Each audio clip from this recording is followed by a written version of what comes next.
All right, so I don't want to bury the lead here. Financial advisors in general are not jealous of Dave Ramsey, but I wanted to be a little bit more specific about what he does in his media empire and how I think most people would take issue with that if they're in the financial services space. So I've done a video generically about the 7 baby steps and what they are and maybe some of the issues that I have with them, but I wanted this video to be different. I wanted this video to be a specific example of a real person that called and interacted with Dave and one of his colleagues, and some of the angst she felt about where she stood as it related to the 7 baby steps and how he responded. And also, if it's something that I take issue with, why do I take issue with it? And how would you do it any better? So he recently had a call-in on YouTube. This is their own title, not mine. The title was, "After 10 years of working your plan, I still don't feel ahead."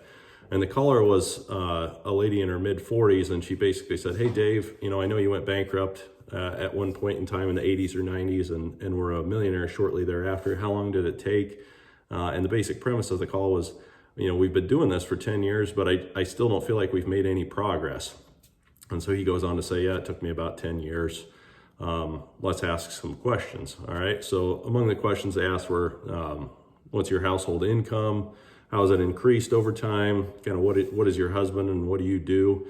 And she goes on to say, well, we're 44 and 46. House is worth about 700,000. Mortgage is 99,000. And we've got $150,000 to $200,000 in savings. All right, so keep those numbers in mind. Obviously, that's $600,000 in home equity, and let's say $150,000 or $200,000 in savings, which let's say $750,000 net worth. So they ask some other questions. His partner asks a question about what does he do. She says he's an electrician. He goes on to make up some rosy scenario about, well, the natural progression for him, is to no longer work for an electric utility. It's eventually to own his own company and maybe be a millionaire in his own right doing that, which is, without knowing anything about the guy, it's kind of an absurd assumptions. But let's move past that and let's move to the part where Dave starts talking about the numbers, and he starts saying, well, you've got a $700,000 asset in your home, disregarding the mortgage initially and coming back to that later. But more or less, he gets to the point in time where he overinflates her net worth to roughly $1 million right now, which 750,000 or $1 million is not a rounding error. But he does say some things that I agree with. So he says, when you're going over catastrophes in your head, facts are your friends, okay? And this is where a lot of the meat of the video is. So he says, let's say your net worth grows at an average of 10% because you invested in good mutual funds and real estate, and that real estate does well in the Seattle market, which traditionally has done for the past 30 years.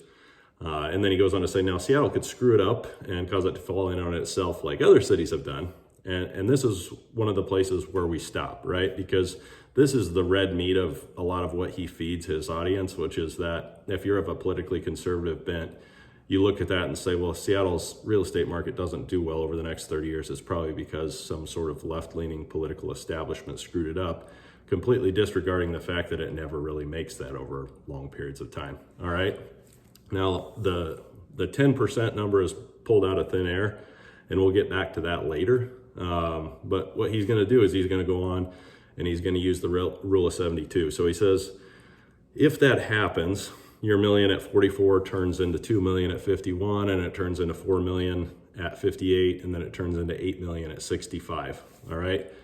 So he's done a lot of things here. The rule of 72 basically says if you take 72 divided by your rate of return, you get how many years it takes to double your money. So 10% rate of return, 72 divided by 10, you get 7.2. So his math's right in that regard, roughly. He's just using round numbers, which is fine. The problem is that he's supposing 10% rates of return for her entire net worth, right? For real estate and for her financial assets. And on top of that, he's assuming that her having a net worth that is dramatically favoring home equity right now is somehow useful to her when she said she doesn't plan on leaving her home. All right, so let's look at some historical numbers. So if you look at mortgage rates from 1981, which is when they peaked, to January of 2021, they fell from 18.63% to 2.65%.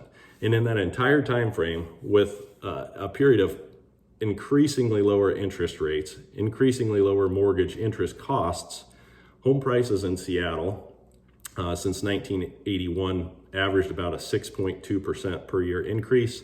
And over the last 30 years, which is a period he quoted, they averaged 5.9%. Now that is an exceptionally high rate for home price increases, because when you compare it to national averages, they're something like 4.4. All right. But either of those suppositions misses the fact that he's quoting 10% returns for this stuff.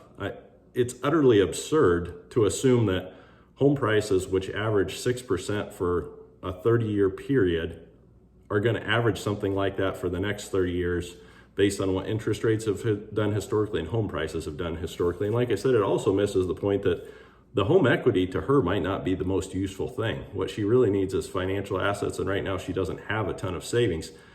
On top of that, if you watch some of my other videos, you know that it's not just your average returns that you get in stocks, it's the sequence you get those in. So if you watch those videos, what you see is the S&P is actually up an average of about 14.6% a year for the last 14 years, which is way above its long run average. And so if you get any sort of reversion to the mean over the next several years, there's not an unreasonable chance that both her home price and her returns from her investments will actually be marginally less than they would have been based on historical numbers. So there are a whole bunch of loaded assumptions in what he's given to her here, in saying, hey, you're going to be perfectly fine. You're going to be worth $8 million at 65. It also misses the point of, he didn't ask her the question, well, do you want to retire at 65? What if you want to retire at 60? How about your family? Does your family have a lot of longevity? Do they not have a lot of longevity? Are we planning on a normal retirement of 20 years or 25 years or 30 or 35 years? Those things all make a pretty big difference. So if you look at all of this stuff and you say, all right, if you don't think this is the best way to do it, how do you do it? Well, the reason that she has so much angst is because she doesn't have any idea what she's benchmarking against. What is her goal? Is it to retire at 60? Is it to retire at 65? How much does she need? Let's just assume then, if I would do it differently, how would I go about it? Well, you look at it and you say, if you're going to retire at 65, that's perfectly fine. All right. You got about 20 years to go. Right now, you're probably living off about $70,000 a year roughly, but we got to find that number out. We don't just guess it. You're saving 15%, you're paying taxes. So let's say you got to live off $70,000 a year and we adjust that for inflation. Well, if you have Social Security at 65, that's around 50 grand a year. We only have to cover an extra $20-some thousand a year. Obviously, like I said, adjusted for inflation. And if you run a plan on that and you use pretty regular assumptions, a diversified stock portfolio prior to retirement, kind of transitioning to something that looks like a 60-40, what you'll see is that somebody saving 15% of their income is actually going to be in pretty good shape. But the difference between what they might have based on average or above average or below average assumptions is pretty dramatic. Somebody in that scenario might end up with tons of money, several $1 million. You can see in the 10% of best scenarios. But in the worst 10% of scenarios, they might only end up with a couple $100,000. It's a pretty wide range over a 40-year period, and that's why sequence of returns matters a lot. And that's why plans are really a composite and a probability analysis. They're not a straight line, and they're not an exact dollar figure. And I think giving people those numbers, and especially giving them with dramatically overinflated assumptions, can lead a lot of people to be really disappointed. Now let's take an alternate scenario. Let's say they want to retire at 60, okay? If you want to retire at 60 and you have a lot of longevity in your family, maybe you live to 95, that same person saving that same amount of money is probably going to run out of money about 50% of the time. Now, if you're that person, that's something that you want to know now when you're 45. You don't want to know that when you're 60, or worse, when you're 65 or 70. And so there are so many things that are part of this that I take issue with. But the other thing is I live in the state of Nebraska, right? And one of the issues that a lot of people take with Dave Ramsey is that in no point in time in this video did he ever ask, what's your mortgage rate, right? Because he doesn't care. Because his process says to pay off your mortgage no matter what. Well, if you got a 2% mortgage rate or a 7% mortgage rate, I'm telling you, I think that should matter. And I'm telling you that also because if you don't ever plan on downsizing or monetizing the value of your home, your real estate value, if you plan on staying there, is more or less irrelevant to you. I know a ton of people in the state of Nebraska that died with very little to nothing in investable assets and that actually lived fairly poorly because in spite of their multi-million-dollar net worth from things like farm ground, they valued keeping that. It was a part of their family. It was a part of them personally. And so a lot of this stuff just assumes that you share all of these values with Dave. And if you don't, then it might not be something that's particularly helpful to you. And for people that feel angst, even though they're doing well, usually they feel that, because they don't have any particular benchmark to measure against. So if you want to do this in a specific way that takes away a lot of the questions and that gives you a feeling of comfort, it's important to actually have a plan that's really specific and centered around what you want to get out of your plan and what you value. And if you do that, you're not going to get a specific answer like $8 million because you can't possibly know that. But if you get a range of outcomes and they all are acceptable to you, that's where you start to feel the comfort and know you're on the right track.